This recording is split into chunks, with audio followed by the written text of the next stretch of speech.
Hello everyone, my name is Jeff Rolka. Thank you for checking out my video. This is one of my favorite segments to do. It is questions from comments, where someone has left an intriguing question in the comments somewhere on the YouTube channel. My YouTube channel. I don't go like looking for questions on other people's YouTube channels. I guess I could, but I digress. Some of you have left questions and I answer them here. I'm not going to prolong this introduction, but I will say thank you if you've chosen to subscribe. And I will also say thank you if you are a member of my Patreon folks who truly make all of this possible, and as well get the cool PDFs and MP3 audio from these videos to take along wherever their journeys may take them. But let's get into the questions. Some really cool stuff today. I'm very excited about it anyways. Number 1. Thank you, Jeff. I very much like the slow, gentle, and personable quality of your videos. Like having a coach right there. Thank you. I appreciate that. However, I find it maddening on YouTube to find exercises that I can listen to while showering, working, walking, etc., that focus on anything other than the elementary do, mi, so bit. Maybe it's good to tune and warm the voice, but these intervals are as common as donuts. Why are coaches not more creative with tonal training? It is chronically overlooked, the intervals re, fa, la. These are hard notes to find. The do, re, fa, la, do is an arpeggio in and of itself. Every piece of music pushes and pulls against these intervals. What more, intervals within the scale, la, mi, la, ti, re, ti, fa, etc. need lots of practice. There is so much to explore. Why do we just do do, mi, so? It just seems stupid. So, from back to front, if you're asking a question, maybe try not to be too judgmental. By alluding to the idea that it's stupid, it can be somewhat off-putting. So be careful about that, just in a general sense. Asking questions we want to be open-minded when we ask questions. Now, you're right, to be quite forthright about it. You are right. Most of vocal training is primarily focused on a few different patterns that are really quite repetitive, easy to remember, and easy to repeat. And that's the key. It is easy to repeat. So if I show you a pattern, that's pretty easy for most people to understand and to repeat back. And the thing of it is we want to rely on that tonal memory to work on skills that help us, for example, expand our range or be more intelligible, in other words, easy to understand, that perhaps allow us to focus primarily on the function and how we are using our voice so that we sing better in tune.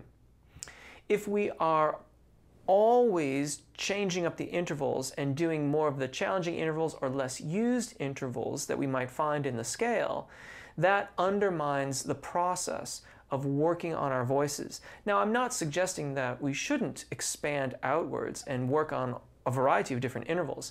That often happens in the context of working on repertoire. So you'll work on a piece and you'll find that it has a tritone or some other less common interval that you might encounter in your vocal training.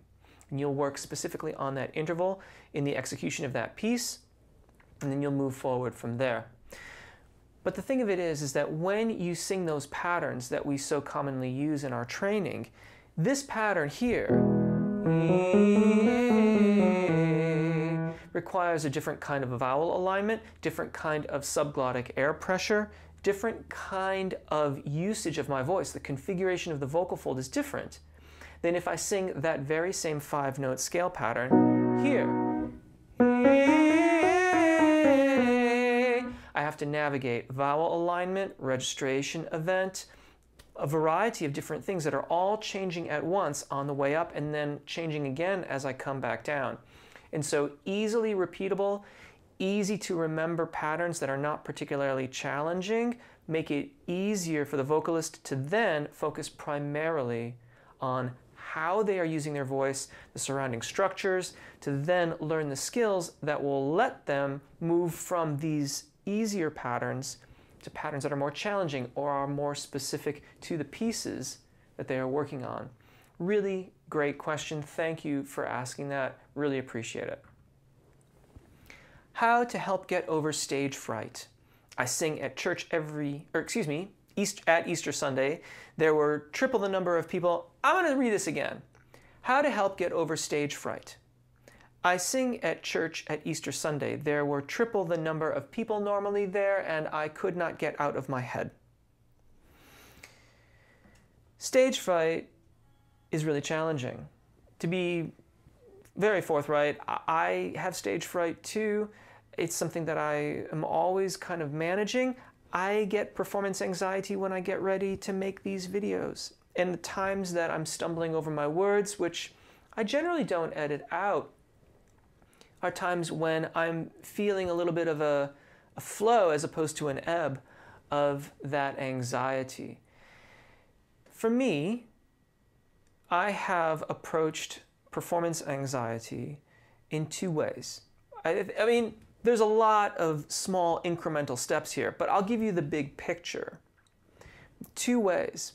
One, an internal exploration of why I might manifest those feelings. Why do those feelings come up for me? Because I don't think they are objectively in existence. In other words, every person who walks on stage doesn't feel the same.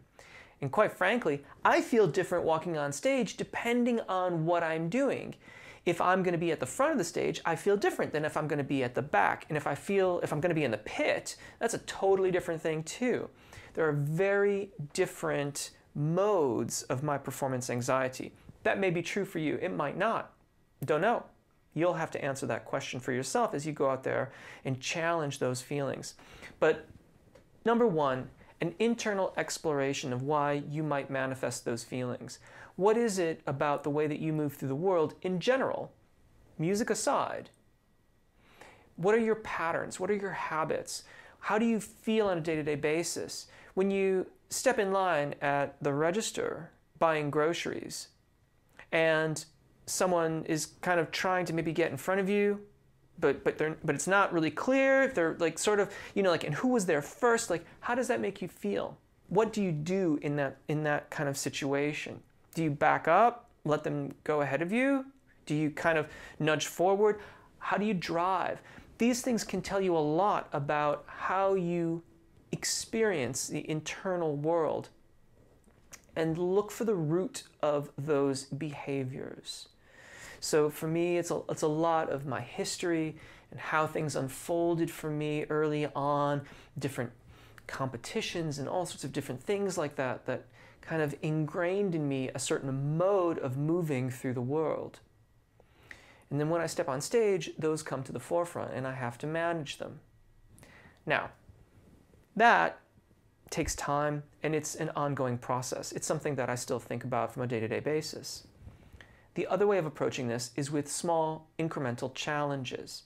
So you've identified one that seems as if, I assume that since you left a comment here, it was particularly intense.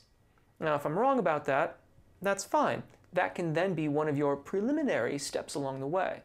But you might find small incremental challenges that challenge your performance anxiety.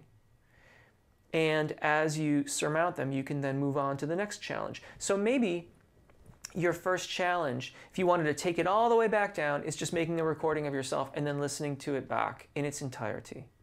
Then maybe doing another one after a week or two, or maybe a day. You have to be the judge of it and share it with a friend, a trusted friend, someone who's going to give you critical feedback, but not criticism. There is a difference there. And then you might go on to the next step after that. These things tend to pick up speed as they go to. You sort of develop a little bit of forward moving inertia and it gets easier to take on the next challenge, but take them in incremental steps, moving towards what you wish to do. So if you wish to perform at an Easter Sunday service and feel a sense of happiness and excitement and looking forward to sharing this thing that you do, then slowly but surely take the steps to move in that direction. You can be the judge, better than I, of what exactly those steps may be, but take them one at a time and keep on moving forward. And slowly but surely, you can whittle away at those internal dialogues. I call my internal dialogue the saboteur, because it's not real. I mean, it's real in that I feel it, I hear it, but once I'm there and I'm in the mode and I am performing, it doesn't matter anymore. And I've never once come off of a stage and had what the saboteur was saying to me before I got on the stage be true. It's always been false. Now, there is another side to this too, which is your level of preparation. If you're not preparing the music, if you are coming into the performances unrehearsed, and there's kind of a reason why you might be feeling a bit anxious about that. You definitely want to do your preparation of the repertoire as well as exploring the inner roots of these anxieties and also finding small challenges so that you can grow along with your growing artistry. I do hope that helps. Really do love the videos, but I keep finding that I don't quite seem ready to tackle anything in the tenor range when I finish. I seem to have one of two things happen. Either it doesn't warm up the top end enough, so when I try to get past my second break there is little control, or my lower range is disconnected from my upper. I've tried the gentle warm-ups to help lower. I've tried the full warm-ups and resonance warm-ups. I can't tell what I'm doing wrong. Yet, if I do the tongue out the exercise, the la, ah, wide mouth tin sound, and mix this with sirens in the warm-up, I get closer. What am I doing wrong? Should I be doing more than one video of warm-ups before I hit a Michael Bolton track? Because I tell you, I don't seem to be able to warm up enough on these to get my full range for some reason. I know it's a stretch for me because I sit baritone to tenor, and so correct use of vowels are extremely important to avoid it sounding terrible, and breathing is super important with Bolton stuff, but vocal endurance is hard with it. I either find I'm not able to get fully warmed up, or I warm up and 3 or 4 songs in, my mixed voice is breaking in the middle or disconnecting from chest voice noticeably. It's all downhill after that because you're chasing your tail. I'm happy to follow any video or set of videos daily if I know my vocal will get a complete workout and will help me get to the goal. Annoyingly, I seem to bust out my throat all the time as I sing Queen, Whitesnake, Paul Rogers, Jr., Survivor, Foreigner, Michael Bolton, Stevie Wonder, Huey Lewis, Chris Cornell, Bob Jovi, Bryan Adams, etc. All stuff that melts your throat in a few songs. The hope is I will get being able to sing 6, then 8 songs and more before my voice is shot. So in some respects, I feel like you've kind of answered your own question. Doing one of the videos on my channel isn't enough. But that's kind of why there's so many. I don't know what your performance requirements are. I know what performance requirements can look like for various ranges and various levels of technical acuity. So in a vocalist who has a lot of technical acumen in their upper range, then these sets of exercises in this duration is generally going to be enough to get them ready to go. But I do not know the specifics of your voice. If you're blowing out your voice, though, it's quite likely that you might not be doing the warm-ups quite the way that they're intended. The idea is to make a smooth transition over the secondo passaggio. If you're getting 6 or 8 songs in and your voice is shot, that speaks more to how you are singing as opposed to the warm-ups that you did prior to singing. So my advice to you is, one warm-up is probably not enough, and it was never really intended to be in the context of this channel. Maybe the comprehensive warm-ups were meant to be sort of a one-stop shop. Those are 45 minutes long. That's much longer than a typical warm-up. Generally, 20 to 30 minutes is about right. But my hope with creating such a wide number of warm-ups and variety was that folks would be able to find the warm-up sequences that helped them get to where they needed to be for the repertoire that they're singing. So there are a couple mitigating factors with your question. my advice is to address the vowel alignment and how you are navigating your registration event. Blowing out your voice in the way that you're talking about is inconsistent with registration event technique around the secondo passaggio and at the next registration event above that.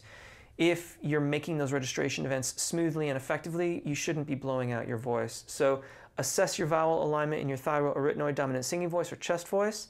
Along with that, assess your arpeggio breath management system, and then move on to registration event practice and assess how you are navigating the various registration points in your voice. Having done that, and that's kind of what my videos are for, so you can do that just as easily with these warm-up videos. I know they're called warm-up videos, they're really technical exercises. You can start with those and then add on as you go. You're talking about a lot of songs or artists who typically sing in the higher end of the male vocal range for long durations of time with a lot of resonance and connection and wide overall range that they are covering. So the videos like the long scales video and the extended range videos are going to be necessary to make sure that you are singing in the registers that those songs are being sung in. Equally, you mentioned getting disconnected from the lower range. That's actually pretty normal. If you really need to have your range be fully operational from a C3 down there to a D5 here, then again, the long scales exercises are going to be necessary, and you may in fact also have to have in there a non-full range warm-up to make sure that you cover the entirety of the range. The reason why I say non-full range is because those will tend to hover on the lower end of the FOC that you're choosing. Lastly, I would put one of those at the end of the sequence as opposed to in the beginning of the sequence of videos that you're doing. You're going to want to put one in the front too, but put one on the end because that has the tendency to tie everything together. So instead of just moving in one direction and just getting vocalized to the higher part of your range, certainly by all means do that and work on your endurance and your registration events, but then when you're getting ready to wrap up your warm-up period and you're going to move on to repertoire, make sure that the last thing that you do at the end of it is a lower range video for the FOC that you are singing in. And that will help kind of keep things united so that you're not only vocalized to one area of your voice. Really, really great question. Do be careful about blowing out your voice that way. It's unlikely to do any kind of real damage, but you just want to be careful of that sort of thing. And at the very least, it could cause a little bit of downtime. You're saying how you get only 6 or 8 songs, or you get a couple songs in, and then you have to. You don't say that you take a break or anything, but you say that your voice is shot. So yeah, you want to be able to sing longer than that, and with good registration event technique, that should be totally doable. Great question. This next question, there's actually the bottom paragraph is from me because this was an opportunity that I've kind of been wanting to do for a while. I appreciate discussions both in the questions from comments videos and sometimes added viewer posts because they expand my understanding from dictionary definitions to how terms or ideas are commonly used by practicing musicians. Not always exactly the same. Do not have chance to hang with or discuss these things with musicians as in the old days, so this channel is a blessing. Thank you for that. I truly appreciate that. Using a piano keyboard helps me visualize the relationship between ascending pitch in the well-tempered selection of pitches we use in Western music and the repeating sound relationship between both any two keys, 8, 16, 24 keys apart, as well as any of the keys in between. Hence the same name for those 8 notes regardless of pitch. What gets me is people figured all this out, and this is the part that got my attention. People figured all this out, or at least laid the groundwork before they had keyboards and well-tempered scales. Music goes to the heart and to the mind. How about that? And I said, well said. Did I demonstrate the overtones in this video? I had a music theory instructor who theorized that our entire Western tonal system of music is based upon the overtone sequence as it naturally occurs. Let me know if you're interested and I can talk about it in the next questions from comments video. And they said yes. And so here we go. Overtones, resonance, Brass players will talk about them as partials. This is the naturally occurring sequence of pitches that exist within a given pitch. Guitar players may talk about this as harmonics. You know, if you kind of lightly put your finger on the string and pluck it, then pull your finger off really quickly, it'll give you this high ringing sound. It's really quite beautiful if you ask me. Overtones, these are overtones. This is why this note sounds rich and full, and why this one tends to sound kind of thin and tinky, because that pitch over there has all the same overtones that this one does, but they're outside the range of our ears. We cannot hear them. They're outside the range of human hearing. But overtones exist. When we talk about resonance and singers form it, we are activating the overtones in our voices. Those overtones, that action, is our resonance, our projection, and our power. It is more about balance and resonance that we find power. So, the overtones follow a sequence. And I can show you that sequence on this piano. Now, I think I did a couple of these in the video where this comment came from, but we have to understand a few things. The pitch that I play is going to be called the fundamental. So for the sake of having a couple octaves to work with, I'll do this G. That will be our fundamental, and I'm going to actually press it so that the hammer strikes the strings. I am going to, however, lift the damper off of select other pitches. For example, when I do that, I haven't struck the string, so we're not hearing it ring. But if I press this lower key, you're not going to hear this note resonating here. You're going to hear this note start to play.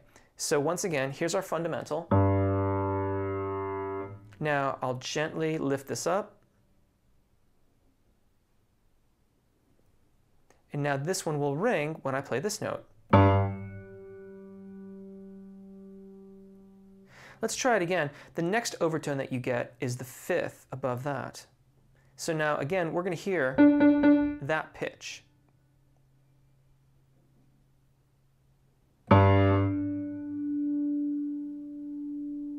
And you can hear that fifth coming out.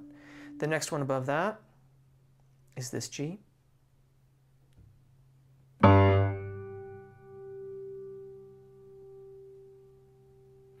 Above that, we get the third. And again, the question here was the construction of the Western tonal system of music. And you're seeing that the series here, we're activating notes that are part of the major triad. That's very faint. Let me hit it a little harder. I think you can probably hear that. There it is. One more time.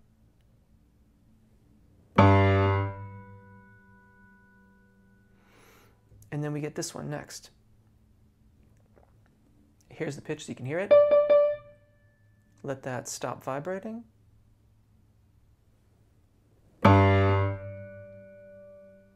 That one's really vibrating. That's like louder than the third was. Listen to that again.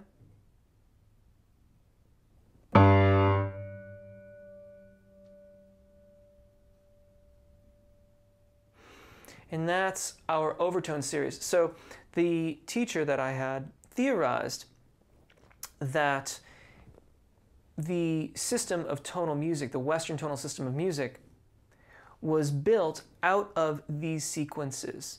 Now, there are other theory teachers that I had at the time that disagreed entirely. Honestly, I don't know my history well enough on the origins of the Western tonal system of music to really weigh in either way. But the overtone series is something I've become very, very familiar with over the years for a variety of different reasons. And whether or not it was the sole contributor to the creation of our system of music, I still think it's really, really interesting how it works and how we can activate other pitches, that they are in fact present in the fundamental. and that it resonates along with him. This is the same reason why sometimes like your bass player in your band is playing along and there's that one note where the whole room shakes, because that's the resonant frequency. That those notes are resonating along together and they're activating and kind of reciprocating onto one another and creating that really, really resonant sound. And so as vocalists, we're trying with the singer's formant to activate those higher partials in the soft tissues of our voice so that we get that power and resonant that we so crave so frequently. Anyway, I hope that helps. Thank you again for checking out questions from comments. Got any other questions or comments? You know where they go, down below. Thank you again if you've chosen to subscribe, and thank you to all my Patreon subscribers. I really appreciate your support. Have a lovely day. Take really good care of your voices. Enjoy singing, and hopefully we will see you again. Bye.